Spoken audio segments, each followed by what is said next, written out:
Hello, everyone, and welcome back to another brand new episode of the Collider Games podcast. My name's Dennis, and I'm in studio with... What's up, guys? It's your boy, Dorian. And also, through the magic of Skype... Yes. Not Discord. Not Discord. We figured it out. Caboose, You're back with us. Figured out it was your headphones. Now we're back on the Skype train. Yeah. So we're back. Mike might sound a little different. I apologize for that, but we're working the kinks. Yeah. Yeah. So we don't have any time to lose because this week, I don't know, it's been kind of dead. Not dead, but not tons of stuff going on. And we got a ton of games news this past week. I mean, So let's get right to it. The biggest thing that came out, and you can talk more about this because you did a video on this, Caboose, but Sony PlayStation 5, there's some details released. Can you tell us a little bit about that?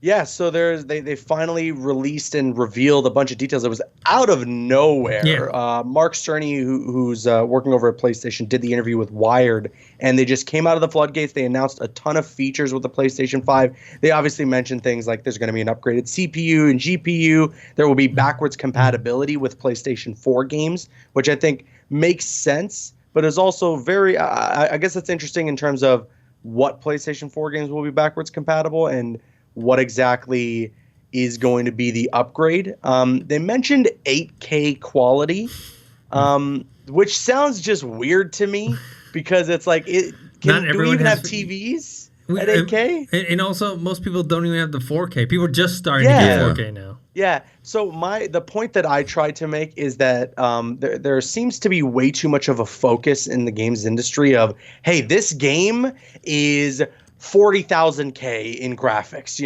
not, hey, this game runs a consistent 60 FPS. And I think the latter is way more important than the former. So I hope that there's going to be a little bit of a focus that, yes, okay, it's 8K compatible, but your game's also not going to be stuttering like crazy when you're running at that high of a quality.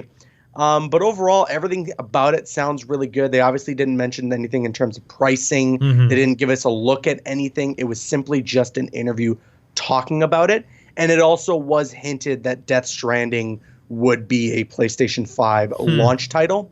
So that's really good. I think the biggest thing that a lot of people should be very excited about when it comes to the PlayStation 5 is that they will have a solid-state hard drive or a solid-state drive implemented into this system. And the reason that that's so important, you may not know it if you're not like a techie, but if you had, let's say, two laptops, one of them has just a normal hard drive in it, and then the other one has an SSD.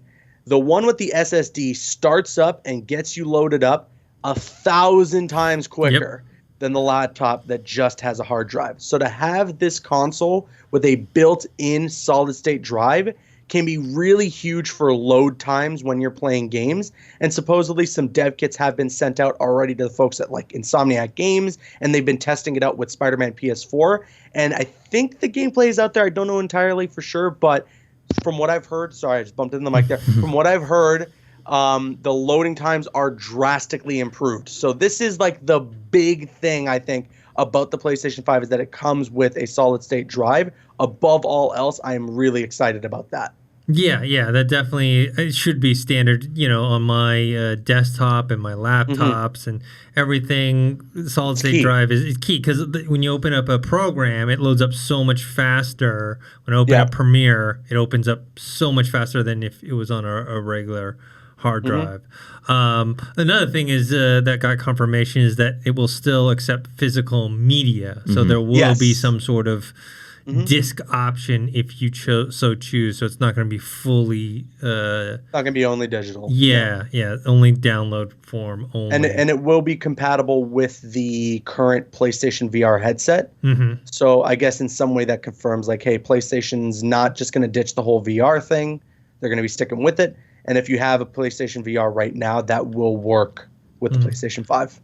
Dorian, what do you think about this news? This surprise kind of announcement? When it originally dropped, I was like, all right, what's going on? To be honest, I felt like there wasn't too besides what you've been saying, Caboose. I feel like for the average consumer or average gamer like myself, like the new stuff they release, it seems like I was like, would this warrant enough for me to like, especially because I saw a lot of stuff on social media. I saw somebody quoted and it was like, bro, I just got a effing PS4 for Spider-Man. Like I just got this. So like would you like say this warrants enough stuff like that they've added on since the PS4 Pro, like to make that jump, like for the average consumer?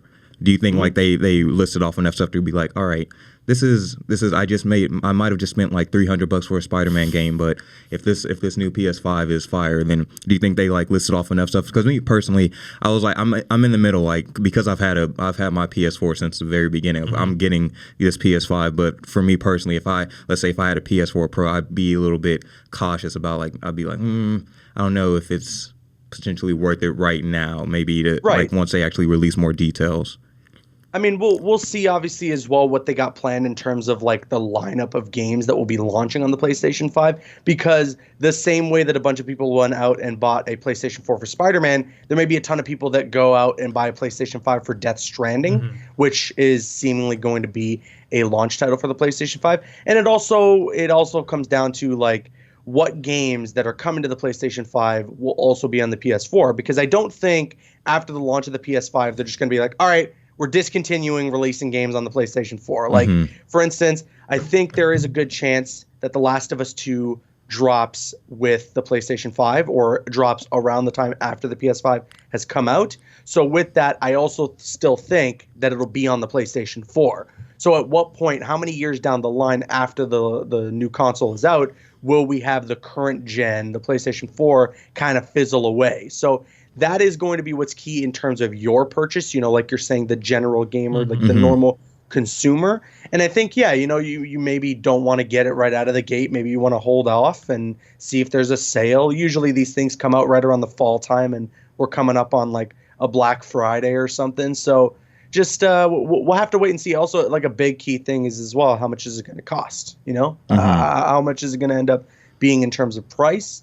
Because that'll be a big make or break for a lot of people as well. So we'll see. This is just it's a foundation of information for sure. We know now, like, hey, the PlayStation 5 is happening. It's not coming out this year, probably next year. So it's good to know some of the little bits and pieces of information about what we can expect. But we haven't seen anything. We haven't been shown any physical look at the thing in terms of size, no idea of pricing. But the tech talk sounds good to me. There's one instance, as they mentioned here in this article, on a PlayStation 4 Pro, using the fast travel in Spider-Man PS4 takes 15 seconds. On the dev kit for the PlayStation 5, that same action took 0.8 seconds. So that is pretty crazy. That is a serious improvement and could be the future of games.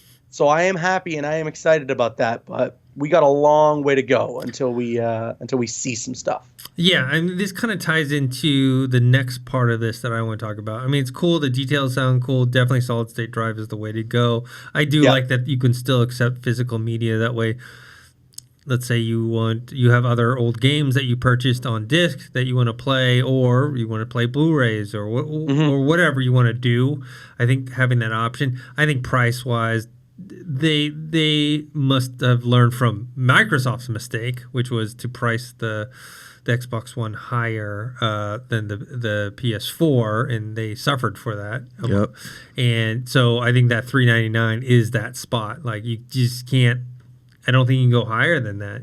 Right now it used to be $299, but obviously with inflation and technology. So I think $399 is that kind of the highest you can go for a launch console. Unless they for some reason decide they want to lose market share. Which is another reason why like the Xbox One fell so far behind, because I believe that launched at $499. Yep. Whereas the PlayStation was $399. So yeah, that definitely is, I think, the ceiling. Yeah. So part of this other thing I want to talk about is there's this another article that came out that supposedly said a Twitter journalist, Ansley Bowden, citing multiple insiders, has said the next-gen Xbox, codenamed Xbox Scarlet, will be more advanced than the PS5. Like, okay, so this is my thing about it. Yeah. How do you know? The PS5 just said okay, 8K SSD, whatever, super fast. It doesn't, and this is included with the Sony announcement too. It doesn't really tell you much, right? No, not at all. 8K, okay, so it can do 8K. Yeah, like you mentioned, what's the FPS they can achieve on there? We don't know. So it's silly. It's silly that the Xbox is. They're not saying it, but whoever is saying, oh, it's more powerful. How do you know? The console has not come out yet. A lot of times specs on sheets don't turn into, I'm sure certain consoles before have been more powerful on paper than other ones. And then one, either you can't tell the difference, or two, it's very minimal, or three, it ends up not being true. There's all these factors in there, and just the spec war, I think, doesn't even contribute that much to the success of a console, right? The reason why PS4 won was lower price point, focus on games, exclusive games, and these are some of the things that Microsoft has learned. We'll see about the price point thing, but it's the whole reason why they bought these other studios and whatnot. So, and we'll talk about that in a little bit. So to me, it's just silly. It's like that's like Apple, like they release, all right, they give out some details about their next iPhone, then Samsung's all right, hey, but our next model is a little bit better than that. But I'm not saying like necessarily Xbox is, PS4, Xbox is saying like, hey, ours is better, but that's just like the comparison. But I don't know. There's no details. It is a little weird for them to be saying this. I mean, the thing is, and you're absolutely right, Dennis. Like, the specs are great. The Xbox One X is the most powerful console on the market. It's as close as we're going to get to a PC right now. Yeah. So definitely, I honestly, I have no doubt in the next generation, Xbox will probably have the more powerful console than the PlayStation 4. I think. Maybe. It will, honestly, yeah, I think that it will. But there's way more factors than that that wins you that purchase from the consumer. The games, the content, like all that stuff, the price, that stuff is really key. Nobody's going to be like, oh, my games will look better on that console, but I'm going to be missing out on Spider-Man, The Last of Us, God of War. Exactly. Like, no one's just going to be like, oh, but I'll get that console because some games will look better on it. Nobody will do that. Yeah, it's like...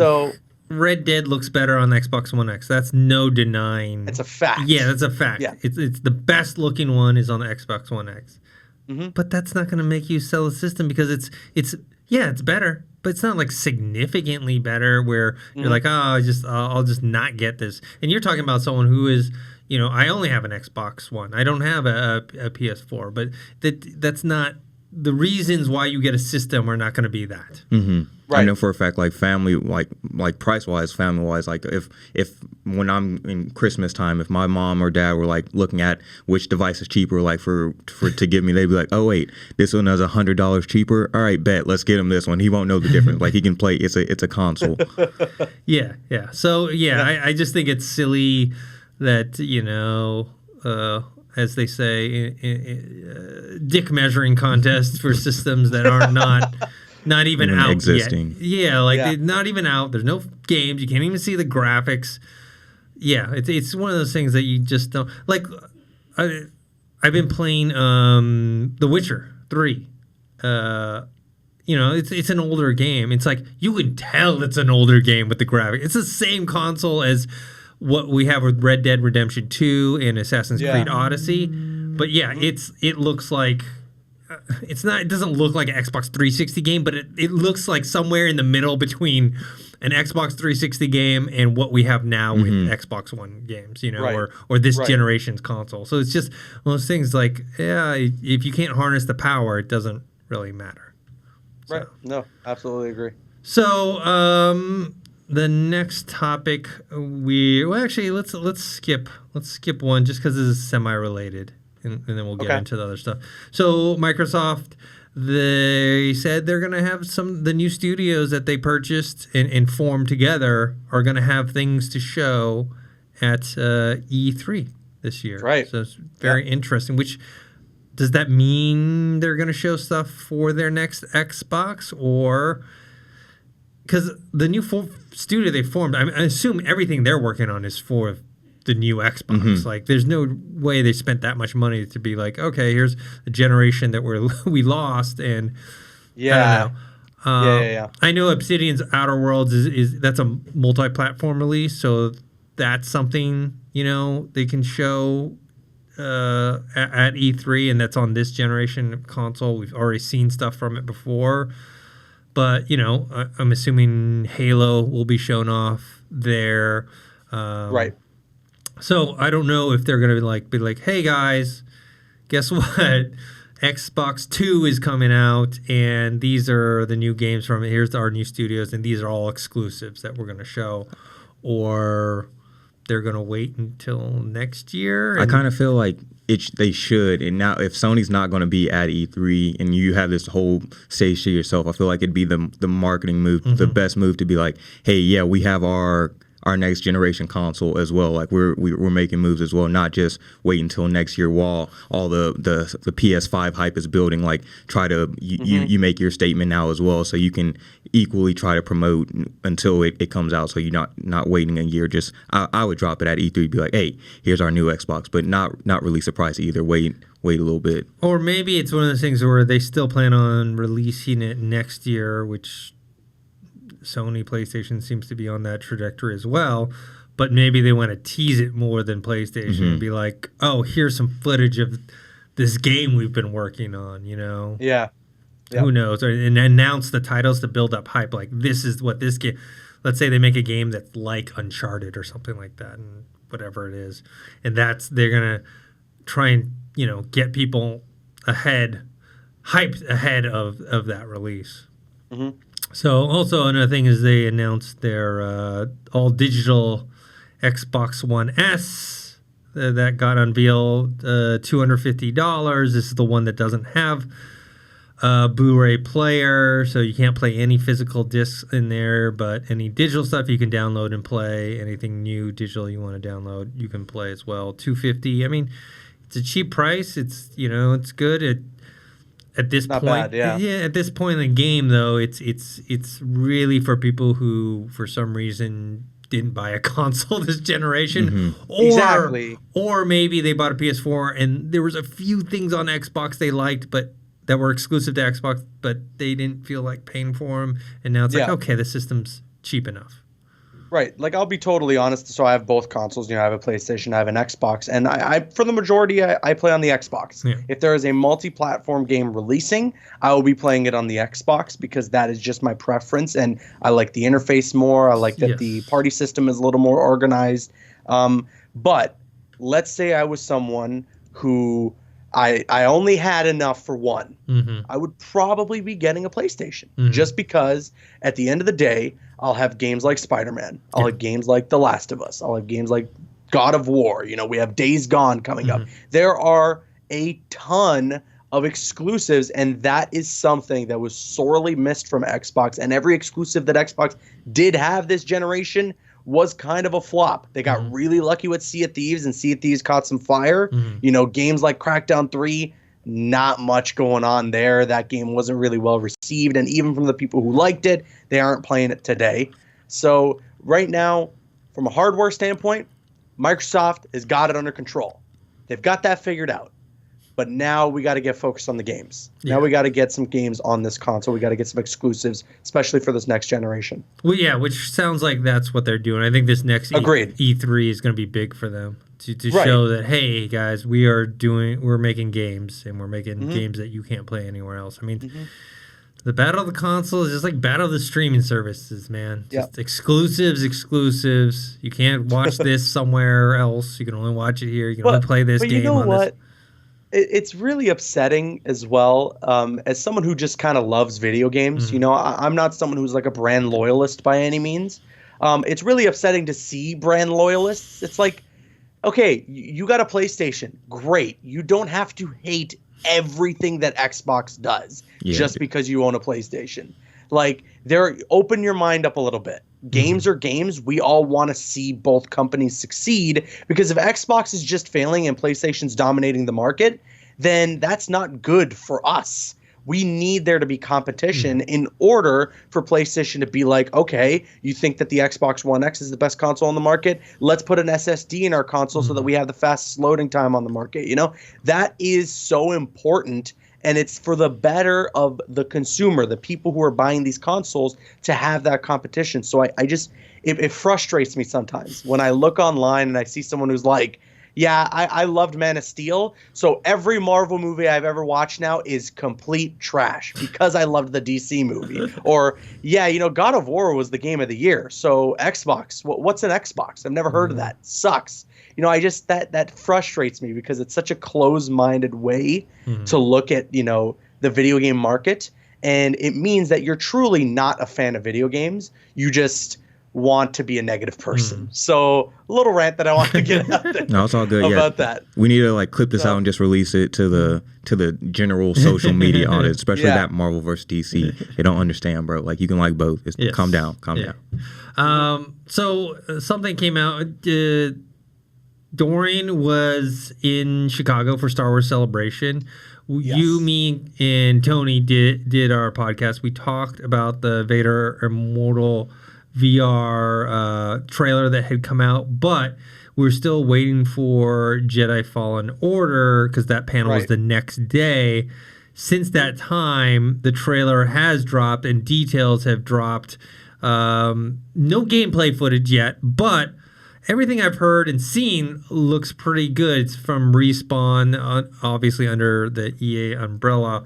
I just like that they're focused on story, no microtransactions, and then it's I can't tell, because there's no gameplay yet, we can't tell where it's going to fall on that kind of, we know it's going to be an action game, but is it going to lean towards action adventure or action RPG, et cetera, but I have a feeling it's going to be based on it looks like it's going to be an action adventure, to my understanding, a third-person action adventure. But sorry, continue what you were saying. No. I was just going to say, is it going to be closer to Assassin's Creed Odyssey, or is it going to be closer to Mass Effect? The way they were talking about it seems like it's leaning more towards Assassin's Creed, and then also because the Cameron Monaghan, the actor who did the motion capture and all that stuff, the way he was just talking about all the stuff that he actually did, and it seems like it's more action adventure / story driven. But it was dope, and to be in that. By the way, Chicago was cold as hell. I was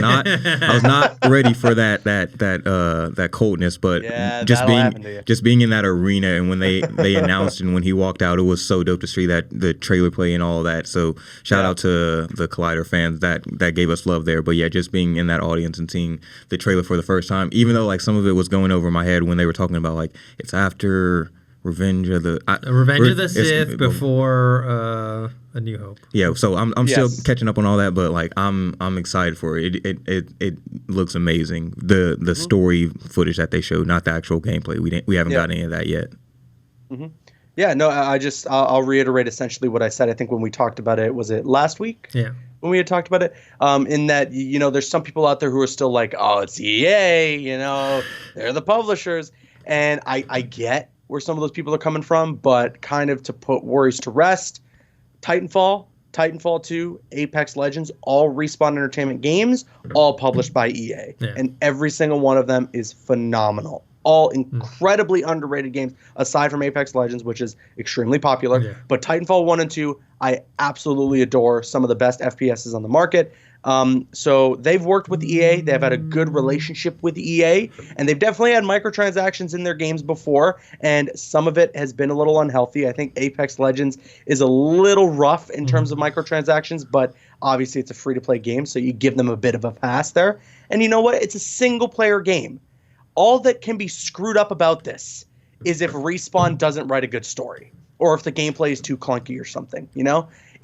Anything coming from EA, I don't think, in my personal opinion, can ruin this game. It would have to be Respawn's fault if this game doesn't end up being good, and that would be because the story wasn't good, or the gameplay just isn't addictive enough, or isn't fluid enough, or the graphics just don't live up to expectations or something like that, that is where this game can falter. It's a single player game, so even if there were microtransactions, as long as they're not shoving it down your throat, and as long as you can still progress through the game without having to pay for them, then honestly, that would have been fine by me. But there aren't any. So it's really hard to complain about this game. I'm just going to sit here and be excited, honestly. Yeah, it looks good. Everything they're talking about is good. This is the big question. Is this the one? Is this the one right. that gets EA maybe not fully out of the doghouse with Star Wars fans, but at least puts the whole kind of stopping the whole like, okay, we need to get the Star Wars license away from EA and give it to someone else because the complaints with Battlefront 2 is this? Do you think this is the one? Did they figure it out? I personally think they did. Yeah. And it might have just been because they're good at their jobs of selling the game on stage and all that, but the passion they had they've been saying like that we've been working on this for years, and all the game developers up there, it seemed like they really think they have something special just because they said like they were Star Wars fans in general, so they've been working on the story to make sure it aligns with all of the things that led up to it. So I think this is the one for Star Wars fans. And it was cool too. There was like when they said they right at the beginning of the panel, they were like, they were like no microtransactions, no multiplayer. Everybody was cheering. It was dope. Like it got a big applause out of that. So I think this could be the one, I think. All right. And then also while you were there, we talked about this last week, me and Caboose and Tony, but Dorian got to actually play the Vader Immortal VR. I know Perry did and Thad did. What'd you think? It was dope, dude. Like, so right from the beginning, your Vader's like walking up to you, and they make him like 7 foot tall. He's actually menacing. He's big. Yeah, he's standing over you, just like with the deep voice. He's like, my apprentice, like. You just gotta, but the mission. Was perfect. I know, bro. I could be a voice actor, but he was just from the beginning being submerged in the world of Star Wars. Like you're handed your lightsaber, and there's a free. Not free range mode, but like a free mode where you can just be in training all day using your lightsaber, destroying robots and stuff like that. And that's kind of where they place us. It was like Vader needs to see your skills to make sure you're a worthy successor or whatever. So they throw you in this training room, and then there's a bunch of different bombs and little robots. You're completely 360 because of the new Oculus headset. So it's no cords or anything like that. So the Oculus Quest. Yeah, Quest. So you're able to move freely. And you have your lightsaber, so both hands just slicing up shit. You feel like an actual like Jedi just in there killing things and robots and stuff like that. But I was really impressed with how well Vader came out himself. And I think they said it's going to be about 45 minutes. Yeah, because it's episode 1, and they're going to have different episodes. And it's by ILM X Labs, who did the Void VR one. So it's a lot of things to look forward to, but it's something that I want to get a headset just to play this game because it was so much fun. 45 minutes, and then on top of that, like I said, there's a free range mode where if you just want to constantly battle robots and stuff and use your lightsaber, you got that. But it's a 45-minute experience until they release the next couple of chapters or whatever they plan on doing. Me and Caboose talked about this last time, talking about how this is kind of the future of VR, this not tied to a laptop or desktop or a PlayStation like the PS VR. That's where we want to go. Yeah. That's and it's a relatively lower price. I mean, still not the magic spot, but it's $399 for the headset. But you get that down to $299, $250. People start buying. People will buy it, and then and there'll be more stuff for that. So that's pretty cool. Another thing semi-related is there was an article, Obsidian's. I don't know if people know. So BioWare made the first Knights of the Republic, and then the second game was made by Obsidian, and then they never made a third game. But apparently, the third game was going to feature more of the Sith Lords. Which, a lot of people, when they talk about Knights of the Republic, one of the things they loved and I loved was that they talked more about the mythology of the Sith, going to their home planet, and so they were going to talk more and delve deeper into the third one. So, yeah, that's really cool. Yeah, something that I guess I don't know. We'll see, because there's been rumors and rumblings about the Old Republic, which is considered Legends now and not canon, that they're going to kind of bring it into the canon. I mean, they'll probably change some stuff up, but just bring it over. And it's easier to do because it takes place a long time ago. Even, obviously Star Wars is supposed to take place a long time ago, but this is supposed to this is supposed to take place even before like the whole Skywalker saga, three trilogies. So then you don't have to connect too much stuff. I mean, as long as you stay on that kind of that path or whatnot. So, all right, let's move on to some game impressions. This game kind of came out of nowhere. It was a surprise. Yes. I know we're dying to talk about it. We're dying to play it because we're all three of us are going to hop on sometime later. Probably by the time you're listening to this podcast, we're either streaming it on Twitch or have already done so. World War Z. This game, we did not, World War Z, everyone knows, it was a book that turned into a movie. The movie really had nothing to do with the book. Well, the game really has nothing to do with the movie, which is fine because it's a zombie shooter, and I think you described it kind of in this exact same way that I thought of it. It's a third person Left 4 Dead. Yep. That's what everyone's saying, and I mean, honestly, so from one perspective, it's really unoriginal. It's nothing we haven't seen before, but man, it's fun. It is so addicting to play. The only thing, so I saw a comment on my review when I had mentioned, like, as one of my negatives is the fact that it has nothing to do with World War Z. It has nothing to do with the book, has even less to do with the movie. Literally the only reason this game is called World War Z is because of that one shot from the movie where all the zombies are piling up on each other. That's the basis for the game. So the reason that's my complaint, I probably should have delved a little deeper in the actual review, but the reason that's my complaint is because imagine if this was kind of an original IP, the game could blow up and get a little bit bigger, and we might see some cool DLC added down the line, some maybe licensed stuff that they probably can't do now considering it's World War Z. They're probably shackled from doing anything licensed because of that fact, because of the fact that World War Z is like a brand that's owned by, higher ups. Yeah. So that was it's a minor complaint in the grand scheme of things, but I just thought I'd mention that. It's a completely unoriginal game, but I'll be damned if I can't have so much fun playing it, and I'm super excited to play it with you guys. Yeah, I had to pull Dorian away from my computer because I had it set up in my office because we're downloading on the other Xbox so we can all play later and stream it on Twitch. And so I was like, Dorian, you play it before we head into this podcast.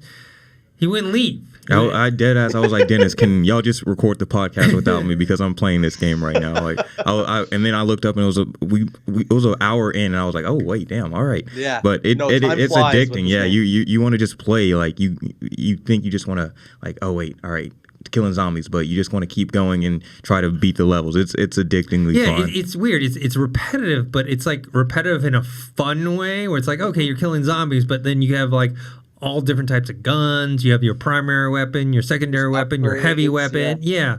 Throwing grenades. The chainsaw. Sometimes I'm like, all right, no, let me kill this one. Let me kill a chainsaw. Let me get a couple with a chainsaw. Then I'm like, no, let me switch it up. Let me get some headshots in. So many different options so you can just destroy these zombies. It's this inexplicable thing, just like with Left 4 Dead, where there's some sort of like video game MSG in this stuff where you just want to inject it into your veins and play it constantly. And I gotta say, had this other game that I'm not entirely sure I can talk about me owning currently been in my possession, I would be glued to my TV right now as well, playing it nonstop because I really do enjoy it that much. The only thing that it's missing, I think, that would really improve its longevity is if there was some way, honestly, just go full out and copy Left 4 Dead, give us a multiplayer mode where we can play as the zombies. Like, give us something where we can play as the specialty zombies, or maybe you can control where hordes come in, and the idea is you want to prevent the survivors from getting further in the mission than when it's your turn to play as the survivors and go play that same mission. That is, for me, what made me log in hundreds of hours into Left 4 Dead. It was this weird, competitive, but seriously addicting and fun and entertaining way to implement multiplayer into just a stupid zombie shooter. And that's it. And it works so well. So honestly, you're about 75% copying Left 4 Dead already. Let's just inject another 25% and give me that mode, and I'm guaranteed I would bump this up to like a 9 out of 10. I'm telling you, I really love that. You gave it an 8 on your review. If people want to know more details about that, and the thing about it is that it's $39.99. So you're not paying the full price. So this is the price I think they should, like, these sports games or Call of Duty should be priced out, because you're doing the same freaking game over and over. And then having this at $39.99, that is a good price for a game that can give you a lot of hours of entertainment, especially online. I played it on the offline mode where they give you the computer AI, and it's still fun. But I'm pretty sure when we play together, it's gonna be a lot of fun. Where we're like, dude, get this, heal me, heal me. Like heal me, save and then me, when we get better and we turn up the difficulty or something, and get a little crazier, that can be a lot of fun as well. Yeah, like I was telling Jordan, I was like, oh, get to this part, the part of the mall where like the zombies are climbing up the wall. I'm like, throw a grenade, throw a grenade. Yeah, so good. Yeah, so definitely a surprise game. I remember like hearing about it and then like, I don't know if this will be good or not. And then I saw some graphics and trailers. Like, that doesn't look like, it didn't look like they were going cheap on it. It's not a AAA title by any means, right? This is not, right. You know what I mean? But there's enough in it where it's like, wow, okay, they made a good effort on this game. Right. So. It's above an indie game, below a AAA. It's like that nice in between, and I really appreciate that too. One thing that actually I'm so surprised with World War Z, and it was something that I was like for sure was going to be a bit of a problem, not something that I was going to be really annoyed with, but something that was definitely going to be a problem, was I thought for sure the game was going to have plenty of hitches. I thought for sure there was going to be some issues with the FPS, because there are literally like hundreds of zombies on screen at a time, and not a stutter at all. When I played, when you call in the horde and you see, just like you mentioned, that stage on the mall, and there's like literally hundreds of zombies climbing that wall, it was running perfectly smooth the entire time, and I was blown away. Even when there was one point where I grabbed the chainsaw, you can see it in the gameplay in our review, I grab a chainsaw and I run up to the wall. So there's hundreds of zombies surrounding me, and it's running perfectly smooth, and I was like, wow, like this is really cool that the game is not even stuttering at all. So kudos and hats off to the developers. They really did a good job with this game. I just hope that in these months to come, there's some nice support to be added to it, new stages, DLC, stuff like that. That could really help bring more of an audience to this game, or even just keep the audience that's already there. Definitely. Do you think? Oh, sorry. I was going to ask, like, do you think, like, if this does pop off, like how we said, this could be one of the big surprises? I know they recently canceled the sequel that was in the works. Do you think this would give them any inspiration to be like, hey, it's making money video game wise? You don't think so? No. If it had anything to do with the movie, maybe. Yeah, but I think the best thing to do is, this does surprisingly well, which I hope it does, because I think it deserves it, that they make a second one. Just keep making them in the video game world. And then do what Caboose said, like, okay, shore up that multiplayer, right? And give it more options. Obviously, like, some of the animations in there aren't like 100% like, you know what I mean? Like, you can tell between a AAA title and a title like this, where it's like the animation's not like this full on realistic, and like the voices, like when you do certain missions, like your character will say the same thing over and over like again 4 or 5 times. Yeah, exactly. I know. It can get a little annoying. Yeah, instead of like varying up what they say, but okay, you can polish that up in the next version. And it's the same if you do, because Friendly Fire, I accidentally hit a bunch of them. It's the same stuff like that. So the same response. I played with the Asian girl with the teddy bear on the backpack. Mm-hmm. Oh, did you? Okay. Dorian, who'd you play with? The black girl. I don't. Is there any different? Is it like? I'm assuming it's supposed to be like Apex Legends, where each person's supposed to have like something. No, I think it's just not special power, but like. Is one faster than the other, or is it literally... No, I don't think there's anything like that. Okay. But there is like a skill tree. Okay. I'd have to play it again just to look a little bit deeper, but I'm pretty sure each character has kind of their own skill tree, or you can just select a different specific class for your character to upgrade their skill tree for. As far as I know, there really isn't any difference between the four of them. Again, just like Left 4 Dead, all four characters are pretty much the same. Yeah. So, all right. Yeah. So here's another game that Dorian's been playing. Dreams. Yeah. First, tell us about what the game is about, and then your impressions. So it's basically, I guess, a follow-up. It's not connected to Little Big Planet or anything like that, but it's by the same people, Media Molecule. And in this game, I told you guys this beforehand. I wouldn't consider the game itself a dream. I wouldn't consider it a game. I consider it more of just a platform and a community for interested game developers who want to create a simplistic type of game within their realm. Really cool. And that you can. So you basically, let's say somebody creates a game within it. They put it on the cloud, and what you're called a dreamer. Those they're called dreams, and you basically can go through all of these different games that people have created online, and if you want, you can remix it and add your own variation to it. Add different music, different types of tools. Oh, you don't want the character to run that way. Yeah. All right, let's switch it and like add different type of remixes into it, or you can create your own original game. I can't create my own game. It's so complicated. But what they do is like they make you do a tutorial of like all the simple edit modes of here's how you clone, here's how you add music. So they take the time to actually make sure you understand the basic concepts of editing something. So if you want to just create a stage or something, you can do that. But I thought it was interesting that there's so many different ways to create something. Like I ended up playing a discount version of Mario. Like I was running through, like jumping, like of course they don't have like the mushrooms and stuff, but you can still like collect coins and do all that. I played Mario. I played different variations of all these cool games, and I thought it was just interesting, like how you can create a full-on community of games. And they didn't even release a story mode. The story mode is not coming out until the final game official game is released, which it still doesn't have an announcement date or anything. So they just released the community mode, the edit mode, and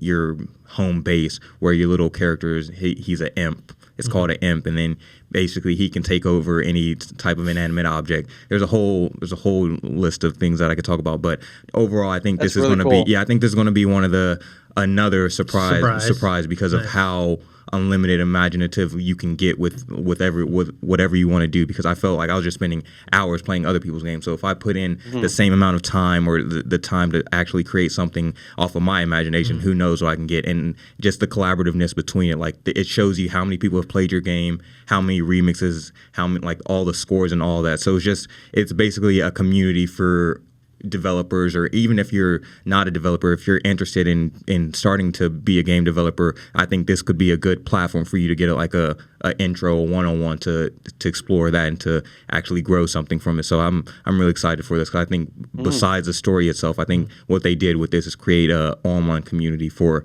collaborativeness that is unlimited. So that is really, really cool. Yeah, so Dorian's going to have a kind of impressions video up sometime soon. Yeah, it should be dropping today. Yeah, and then we'll have you'll do a full review once the embargo lifts. So yeah, that sounds like two games that weren't on a ton of people's radars that are kind of and it's one of catching people's attention. And then also for the audio viewers, like it hooks to the motion sensor part of your controller, so you're not like you're guiding it like that too. So it's kind of cool. But it has the same. We talked about it with Trevor Saves the Universe, how there's a little guiding character that you can also use. So there's a lot of different ways you can use the controllers, which I thought was cool as well. Okay. Yeah, I really like what they're doing here, and so it seems like it's a spiritual successor to what was the game again? Little Big Planet. Yeah, it's just. So I think that's really cool. Yeah. People are going to be excited for it, man. All right, Dorian, you put this on there. Last of Us 2 finishes cinematic shoots. Yeah, bro. Yes. Yeah. So the past couple days, they've just been dropping on Twitter like the last mocap of Ellie and Joel, and I'm like, bro, all right, they're finally wrapped the shooting. So this kind of made me think, all right, I guess we're definitely not getting this game this year probably, because I was like, all right, if they're just now PlayStation 5, they're definitely gonna put on 4 as well. They're not gonna lose that huge install base, right? But it sounds like, but it looks like it's gonna be a PlayStation 5 launch title. Like, I think it's probably aiming to come around then, and especially since they just finished shooting it. We got a little ways to go. And just from the tweets, I was already getting emotional. Just like they were like, all right, this is the last time. I was like, bro, they really about to kill my boy Joe. Yeah. Right. So is this it? Like, do they plan for this game to be the end of The Last of Us, or do you think they got a third one? I don't know. Maybe Last of Us 3, and then I don't know, because I think Ellie's going to be the main focus in this one already. I don't know if they would do a third one. They haven't shown Joel at all. I know, any of the trailers, they haven't shown Joel at all, and that kind of scares me, because I have a feeling they're probably going to do like a Logan situation with this. But I freaking love Joel, man. I don't want them to kill him off. I just want a happy ending, or like tie it up nicely. But I would be down for a third game. But if they can wrap it up like you said, like a Logan, where the story ends with it like that, then I'm all good. If they can wrap it up nicely and put a little bow on it, then let's do it. But if there's more to it, like they maybe, I don't know. I don't even want to hypothesize. I don't want to even get into my theories, as long as my boy Joel survives. Agreed. All right. So the next thing on let's talk about the Halo TV series. They casted Emmy-nominated Pablo Schreiber as Master Chief. Pablo Schreiber, you would know him, at least I know him, from Orange is the New Black. He was on The Wire. He's great on American Gods as well. I haven't watched the news. I haven't watched season 2, but season 1 he was pretty good. He was in Skyscraper with The Rock. Oh yeah, he was in that. At the very beginning. At the very beginning. Was he the friend? Yeah. Oh, he was the friend. He's the friend that him. you knew from the moment he went on screen. Oh, that guy's gonna betray The Rock. 100%. No spoilers. It happens like in the first 10 minutes. You look at me like, that guy's betraying The Rock. 100%. He's cast as Master Chief in the series. What do you guys think? I mean, I didn't think of him as Master Chief. Yeah, So I didn't think of anyone as Master Chief, to be honest, because Master Chief in the franchise, he doesn't show his face. Yeah. So I'm really, I hope, please respect the source material. That is what really brings a lot of intrigue and mystique to the character of Master Chief, is that he doesn't show his face, but you can still tell the emotions that are going through the character. So don't rip that away from us. Do not do something just for the sake of the actor where you can see the character's face or something. I would be really upset with that if you're asking me. A lot of people are also upset that Steve Downes, the original voice actor for Master Chief, probably won't be doing anything for this show. And yeah, overall, honestly, I don't even know if they needed to like cast an actor. Like, the more that I think about it, the more that, because when it originally was announced, when Dorian had shot me an email and said, "Hey, check out this news," I was like, "Oh, that's pretty cool." Like, this, he seems like he's got a good track record. The actor seems like he's a good actor. That's cool. I'm excited for this. But the more that I thought about it, like when I slept on it, I was like, well, do we need an actor to play Master Chief? Can we just get the voice actor, Steve Downes, to just do the voice and have some big dude in the suit? Well, that's the thing, is are they going to show a person behind the mask? And that's what scares me. I mean, if they cast Pablo Schreiber, that's my guess, right? Like, why would you cast someone that's a known actor if you don't plan on showing his face? And I think he's a great actor. I just don't see him as Master Chief just because of his voice. His voice does not, when you hear Master Chief's voice, it's more of a deeper, serious tone, soldier voice. That's not what I get from Pablo Schreiber. So now, do you think that they could also, though, because I'm also afraid that this could mean that they're going to show Master Chief's face, but do you think that we could be getting a situation maybe similar to The Mandalorian where, I don't know, is Pedro Pascal, are we ever going to see him outside of that suit, or he's always going to be? I'm assuming we are. Wearing I think it, so. right? Because he's not. You think so? Yeah, because he's not Boba Fett, And Boba Fett is actually not a Mandalorian. He just stole the Mandalorian's armor. Okay. So I'm assuming that he is an actual Mandalorian, and so him taking off the mask and whatnot, there's no mystery of like, hey, this is what he looks like. So Master Chief, on the other hand, that's this all signs point to they're showing the guy's face. Oh God, I'm not happy about that at all. You know, whether or not maybe they're not going to show it during, I don't know, maybe it's going to be like a flashback thing. I don't know. Does he always have the helmet on? Always. Like, well, in the game. In the game. Yeah. There was only one time you see his eyes in like the legendary ending for Halo 4, and even then, people were like, "No, do not. We don't want to see this." So this is a big thing, like not to show. Yeah. Oh, damn. All right. Well, then. Because what's so important about Master Chief is you don't see the emotion. You don't see his face, but you know how he's feeling. You know what his reaction is to certain things. Or, you know, kind of the idea that what is his reaction? You know, well, what is he thinking of? What is he going through during all these scenarios? I think that's such a cool component to what makes Master Chief interesting. And to give him a face, you kind of ruin that. It's just like, oh, he's that guy. Yeah, maybe you know? I could see them like I don't know much or anything at all about the Halo mythology or the backstories, but maybe like how they're doing on Doom Patrol, like casting Matt Bonner and Brandon Fraser for those characters that you never see their face, it's just their voice. So maybe they could do something like that, they do flashbacks of like Brandon Fraser, them character, like you actually see them, and then like in present they're always in the mask. It's just their voice. So yeah, I could see something like that where in the present, as he is Master Chief in the armor, you don't get to see his face, but they'll throw flashbacks of him. But yeah, so we'll see.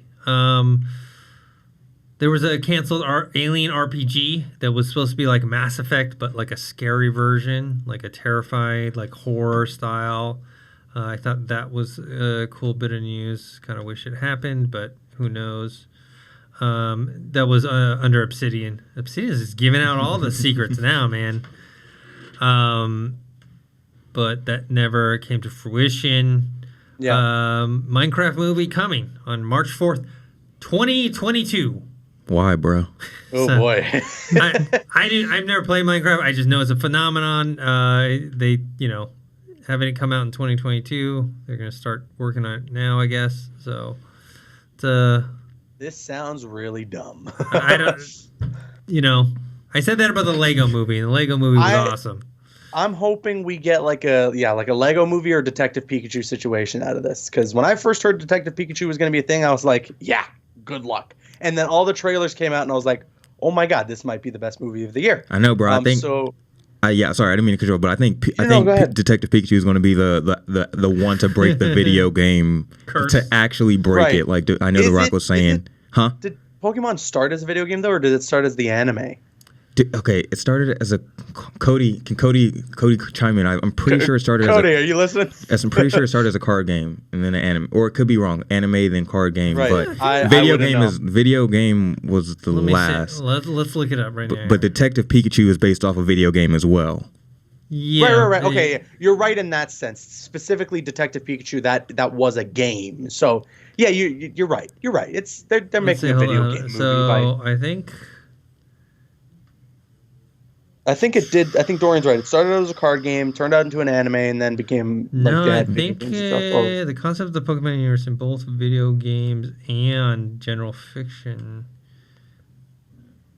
Did it all come specifically just from the card game? No, I think they were talking about Game Boy game. Okay. You're talking about someone who knows nothing about Pokemon. So I'm just looking. Me neither. Me neither. The franchise began as Pokemon Red and Green.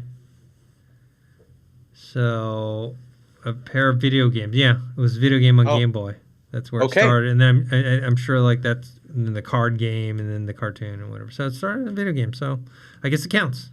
Yeah, no. I guess it counts if it's good. It will be. It will be good. It'll be the best. So. It'll be one of the best movies ever made. Yeah, I don't know when you guys are seeing it. I'm seeing it next week. Oh, you're seeing it next week. Yeah. I don't know when we're seeing. I think we're gonna do a screening for it for Collider though. Oh, cool. I still can't get Deadpool Ryan Reynolds voice out of like my head for Pikachu. I know. It's weird. I know, but the design. I think that makes it really better. Great. But okay, going back to Minecraft. Oh, yeah.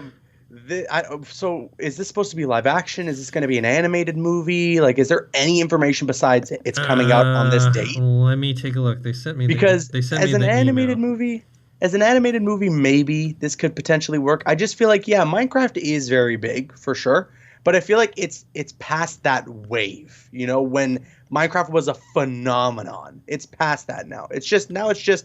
It's a regular thing, Minecraft. So I don't know. We'll see how this ends up being, but I'm not gonna keep my hopes up on this one. Sounds like they don't say in live action, but it sounds like it when it says a story of a teenage girl and her unlikely group of adventures. Like it just sounds like and the director had directed Nick and Nora's Infinite Playlist. Yeah. So I don't know. It sounds like it's live action, or one of those live action mixed with mine. You know what I mean? Like a 3D animated mixed with live action. That's what it sounds like to me. But I am not 100% sure on that. All right. Yes, I guess we shall see. Yeah. So all right. Let's get on to Twitter questions. What's the first one up, Dorian? All right, Levi Pegler asked, if you could have any company make a video game for a franchise they don't currently own, which company and game franchise would you want to see brought together most? I think Mass Effect made by Rockstar would be awesome. Hashtag Collider Games. Oh, man. If Rockstar could work on a Star Wars game, that would be pretty cool. I would like to see Rocksteady work on a Star Wars game. Oh, I know some of the folks at Rocksteady are huge Star Wars fans, and if they treat that IP with the level of respect that they did Batman, oh man, they could make a stellar game. I want to see Nintendo make a Mortal Kombat game. Okay, wait, actually. So when you hit people, like fairy dust comes out. So speaking of that, though, Ed Boon actually did an interview, like this rapid fire thing with Game Informer, and one of the questions he was asked was, has he spoken to Marvel about making a fighting game? And that conversation has happened. To confirm, NetherRealm has spoken, or Ed Boon specifically has spoken with Marvel about making a Marvel fighting game, and I think that would be amazing. Anything in terms of fighting games that we've gotten from Marvel has always been Marvel vs. Capcom, and the latest one, Marvel vs. Capcom Infinite, was a catastrophe. So I would love to see just like an Injustice or a Mortal Kombat style fighting game with the Marvel characters from the guys who done, like from NetherRealm, the guys who did Injustice and Mortal Kombat. I think that would be amazing. Wait, Caboose, the new Marvel vs. Capcom, like, is that the one where Captain Marvel's like been the poster child for it? Yeah. They released that already? Yeah, no. See, I didn't even hear it. Yeah. All right. It's been out for a while. See, I mean, like, the marketing, or I guess it just never reached my interest. All right, next one. The Amazing Web. What would it take for you to get a next generation console right away? It seems most people are content with the current gen, so the rush for another isn't really there. From what we know, is the PS5/next Xbox going to be worth it? Well, I mean, it's going to be worth it when it comes because the graphics will be better. Hopefully, frame rates will be better, et cetera, and and whatnot. Yeah, there's no real rush, at least on my end. I don't feel like I still got plenty of games to play on this generation of console, and the graphics are pretty good. I will say, like I mentioned, I started playing Witcher 3, and the graphics are a little dated, but when you're talking about like Red Dead Redemption 2 or Assassin's Creed Odyssey, and from what we're seeing from Cyberpunk 2077, those graphics seem up to snuff. So no real rush. What would I do to get it right away? Not much. My wallet's hurting, so no, I'm not in any rush. I won't be in any rush for a while. And there's a lot of good games that are still available that you can play. So, do I want a next generation console? Yeah, but I'm not in a rush, so I can wait a year, 2 years, whatever. Right. Yeah, I mean, had I not been like, if I wasn't doing Collider Games and stuff, if I wasn't like doing content creation and all that stuff, I probably would just wait. To be honest, especially because games are looking good on the PlayStation 4 and the Xbox One. The games are looking fantastic, and I don't feel like a Red Dead 2 will be too dated in a couple of years from now, or something like Spider-Man or any of the more recent AAA titles that we've had recently released on these these current generations of consoles. I don't think they're going to look dated in a couple of years. So if we keep having games coming to these consoles for the next couple of years, even though we have the PlayStation 5 and the next Xbox released, then I'd be completely fine with just waiting until we see some decent enough price drops on the next consoles until I want to get them. The only thing that would convince me right out of the gate to get it is if they had some amazing exclusives, and if like all my friends were getting it. Then I'd be like, okay, then I got to get it. They're going to do the exclusives. That's a given. So for sure. But I can wait. All right, you can wait, right? I'm definitely can wait. I'm chilling. All right, last question. Mario PR05 asks, with The Last of Us 2 just wrapped, do you wish Naughty Dog can do a bigger franchise like Marvel or DC or Star Wars? If so, 100%. Which would you choose? So you have to pick between Marvel, DC, or Star Wars, Naughty Dog's next project. I would go with Star Wars just because I think the franchise lends itself to what they've already done before, where Marvel and DC, those have to be, I mean, they don't have to be, but I just don't see them going into the realm of this like one-player adventure story-based game. I like it, but I just don't see them wanting that, right? I mean, it's more about the superheroes doing superhero things, something like, the Arkham Asylum game or Spider-Man game. Not that Naughty Dog can't do that, but I'm just basing on what they've done recently. Yeah, what about you, Caboose? I would like to see them handle DC, especially with how just grim and dark The Last of Us 2 looks. DC very much embraces that kind of tone. So I would love to see them make a game in the style of what they've done with The Last of Us, but utilizing the DC brand in some way. I mean, Batman has definitely had a long run of video games, but they could make a really cool Batman game, maybe heavily focused on the detective work or something. That could be a ton of fun. But yeah, I would love to see them handle any of these licenses. I mean, Naughty Dog is a phenomenal group of developers. They've done such a good job with whether it's Uncharted, The Last of Us, or even some of their old work like Crash Bandicoot and stuff. So yeah, I would whatever they got planned next, I'll be there front row and center. But if I had to choose between those three, I would choose DC. Okay, you choose DC, but you can't pick Batman. What other character would you pick? Oh boy, Green Arrow, I think. Okay. I think because they used bows a lot in The Last of Us. So True. Give me a Green Arrow game. That'd be pretty cool. All right, yeah, and I'd probably go. I was thinking DC as well, and I don't know, just instantly, I'm always thinking Static Shock. Anytime we go DC video game, I think he deserves a video game. I would love to see Naughty Dog do something with that, but doubt it'll ever happen. But yeah, so that's my choice. Cool. All right, that's it for this episode. We had a lot of stuff to talk about, dude. Man. There's a lot of stuff going on, which is usually a good thing. And then we're gonna hop on in a few hours to play some. World War Z. World War Z, co-op online. All right. Dorian, where can people find you? You guys already know you can find me on Twitter at Dorian Parks and Rec, because Parks and Rec is better than The Office. And then you can find me on Instagram at Dorian Parks, and watch Brooklyn Nine-Nine. Caboose. You can find me on Twitter and Instagram at CabooseEK, right here on Collider Games. And stick around to the channel. We got a lot of stuff going on next week. There's this little indie game called Mortal Kombat 11 coming out. And then another really small game called Days Gone. It's on the PlayStation 4. We're gonna get a ton of coverage for you guys with that. And then I think I will be here with you guys live in 2 weeks' time for the Borderlands 3 reveal. Me and Dorian, we're gonna be heading over to that. We're super excited for it. And then I think if all goes well, I'll be on the podcast live. But yeah. So and hopefully we'll be able to play and stream on Twitch or whatever when you're here. Yeah, absolutely. All right. And you guys can find me on Twitter at ThinkHero, Instagram, Dennis.tzng. Make sure to subscribe to this YouTube channel, youtube.com/Collider Games. Also subscribe to us on the Collider Factory podcast feed. We've got podcast feeds for Movie Talk, Heroes, Jedi Council, all that good stuff. Until next week, we'll talk to you guys later.